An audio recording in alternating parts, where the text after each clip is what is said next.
Sydney Metro received planning approval on the 19th of December 2018 to upgrade the T3 Bankstown line between Sydenham and Bankstown to new and improved Metro standards, and is expecting to open during 2026. The T3 Bankstown line is expected to cost around $1.1 billion. However, the entire cost for the City Southwest Metro is expected to cost around $21.6 billion. Users will benefit from a new fully air-conditioned Sydney Metro train every 4 minutes in the peak times in each direction with level platforms, lifts, and platform screen doors for safety, accessibility, and increased security on new upgrade stations. The completion of the project should allow for a reduction of congestion and improve the speed and efficiency of the Sydney train network to support Sydney's growing population.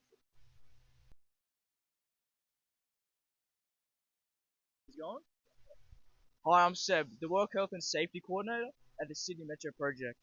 My role involves identifying and managing health and safety risks throughout all phases of construction. That means overseeing high-risk activities like tunnel boring, deep excavation, and handling hazardous materials. I operate under the Work Health and Safety Act of 2011 and ensure that safety procedures align with all legal standards and on-site realities. One of the major responsibilities I've had is ensuring strict controls are in place for silica dust exposure, especially during underground works. We implemented dust suppression systems, water misting, enclosed cabins, and HEPA filters, and conducted regular air monitoring. These controls aren't just paperwork, they are vital for preventing serious health conditions like silicosis, lung disease, or even kidney disease. Aside from physical risks, I also worked closely with teams to introduce stress and fatigue management programs. Mental health is just as important, particularly on long shifts underground in high-pressure environments. We also faced operational risks from heavy machinery like TBMs, cranes, and excavators. To reduce these hazards, we established exclusion zones, mandated equipment training, and enforcement lockout procedures to prevent unauthorized use. Our goal was clear: no shortcuts on safety. Through consistent audits, toolbox talks, and real-time assessments, we maintained a strong safety culture that supported both productivity and worker well-being.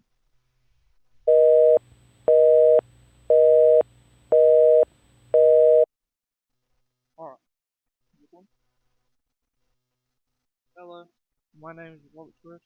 I'm a machinery operator for the Sydney Metro and Southwest project.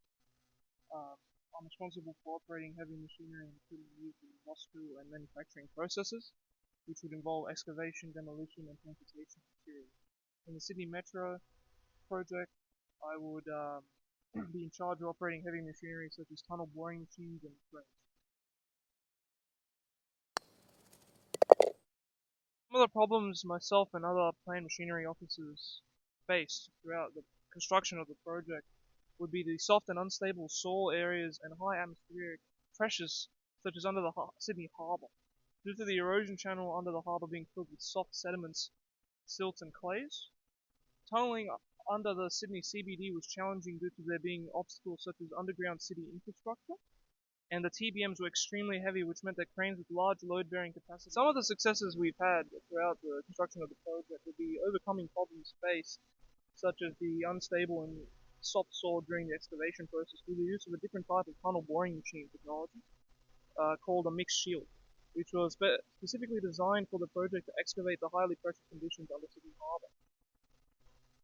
As well as this, a lot of work was done in the design stage to determine the tunnel alignment and appropriate depth so as to not damage the city infrastructure and ensure that loads are transferred safely and that the tunnel would be supported. The tunnel boring machines were extremely heavy, so the largest capacity lifting powered crane in the world was used to lift the TBM, the Falco 240B. Some of the construction operational risks which can happen as a plant machinery operator would be equipment malfunctions and issues related to training and maintenance, which can lead to physical injuries and safety risks, ultimately slowing down project progress and affecting completion times. Physical injuries such as amputated limbs, being crushed, injuries from falls, electric shocks, muscular skeletal problems, burns and hearing loss can be faced by plant operators.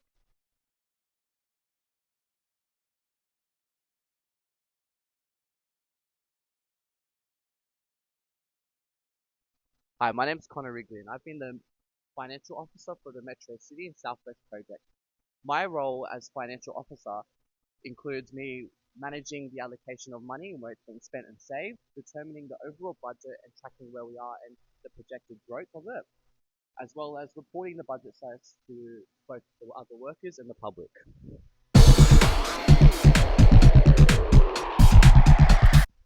One of the major challenges with the Metro City and Southwest project has been the budget. As of June 2025, the combined Southwest and City line has come to a total of $20.6 billion. That is $9 billion more than originally planned. This is due to constant delays throughout construction and union strikes. Another success with the budget as well is we know where we've gone wrong. So in future Metro projects like the Metro West project, we can look at what went wrong in terms of the forecasting and the budgeting, and we can use that to help prevent over budgets in the long run.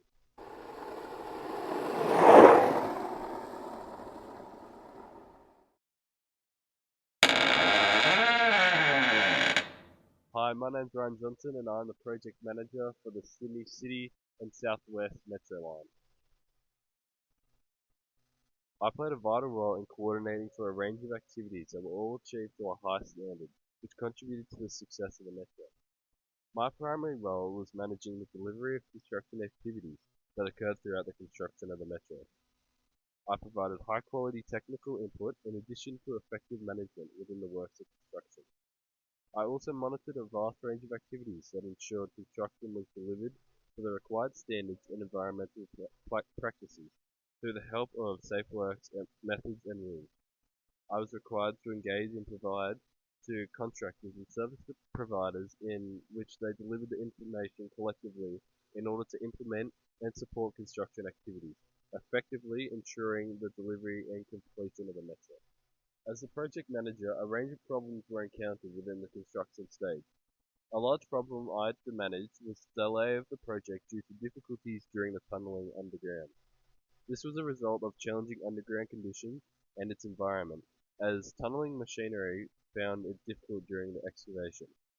It would be like tunneling through a material with yogurt or jelly type consistency, rather than the hard stone we're more used to, highlighting the difficulty and major problems I faced.